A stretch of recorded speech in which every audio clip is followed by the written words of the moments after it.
नमस्कार. आज मी ते व्हेज जेवण बनवत आहे. त्यासाठी सर्वात अगोदर मसूरची डाळ धुवून अर्धा बारीक चिरलेला कांदा, हिरवी मिरची आणि मीठ घालून कुकरमध्ये शिजवून घेते. कढईत तेल घेतलेले आहे.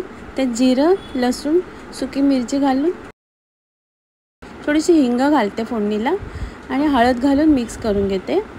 शिजून ठेवलेली मसूरची डाळ घालते, मिक्स करून घेते आणि उकळी काढून घेते. मसूरच्या डाळीला उकळी आलेली आहे. मसूरची डाळ तयार आहे. इथे कच्ची केळी घेतलेली आहेत भाजीची, ती कुकरमध्ये शिजून घेते. केळी शिजलेली आहेत. आता त्याची साल काढून घेते.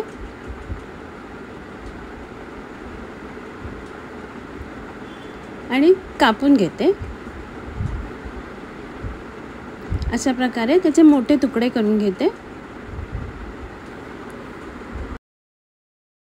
केळी कापून झालेली आहेत. कढईत तेल घेतलेले आहे. त्यात फोडणीला जिरं आणि बारीक चिरलेला कांदा घालते. कांदा शिजल्यावर एक टोमॅटो घालते बारीक चिरलेला, मिक्स करून घेते. थोडंसं मीठ घालते. मिक्स करून झाकण लावून टोमॅटो शिजायला ठेवते. 2 मिनिटांनी झाकण काढलेलं आहे. टोमॅटो शिजलेले आहेत.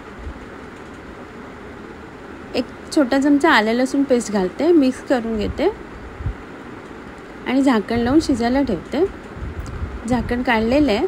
मसाला शिजलेला आहे. थोडंसं पाणी घालते.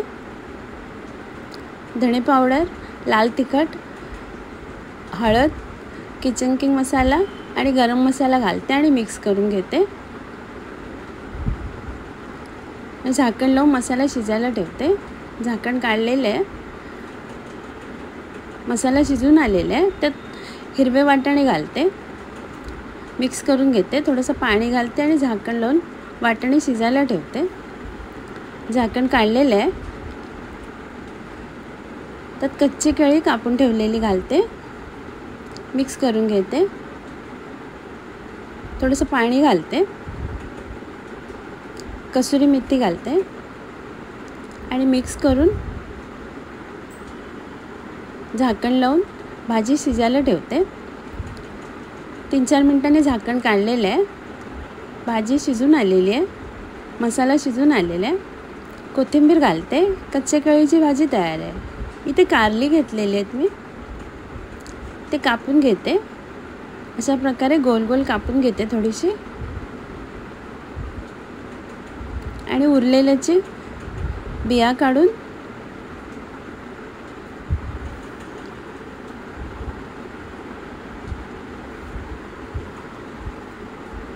काढून असे पातळ कापून घेते.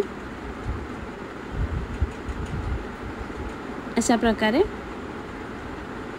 भाजी कापून झालेली आहे. मीठ लावून ठेवते भाजीला दोन्हीकडे.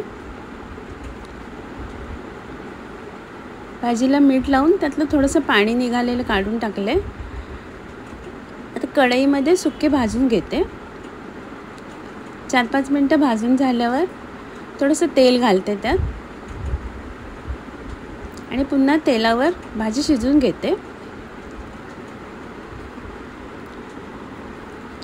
कारली शिजलेली आहे. थोडीशी काढून ठेवते बाजूला आणि उरलेल्यामध्ये एक मोठा चिरलेला कांदा, हिरवी मिरची आणि कढीपत्ता घालते. थोडंसं मीठ घालते आणि कांदा नरम होईपर्यंत शिजवून घेते. ओलं खोबरं घालते, मिक्स करून घेते.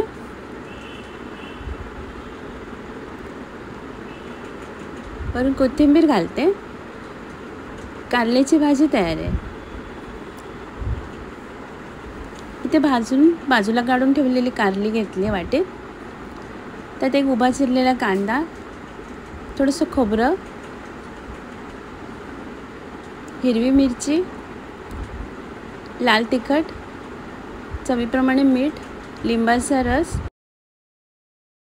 आणि कोथिंबीर घालून मिक्स करून घेते. कारल्याची किसमूर तयार आहे. इथे गोल कापून ठेवलेल्या कारल्यांना हळद लावून घेते. कारली मी अर्ध्या तासासाठी बाजूला ठेवलेली. पॅनमध्ये तेल घेतलेले. तेलामध्ये कारली फ्राय करायला ठेवते.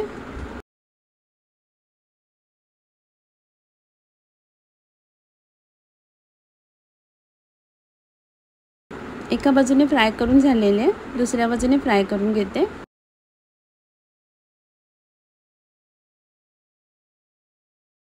कारली फ्राय करून झालेली आहे, आता मी सर्व करते। आजचा व्हिडिओ पाहिल्याबद्दल खूप खूप धन्यवाद।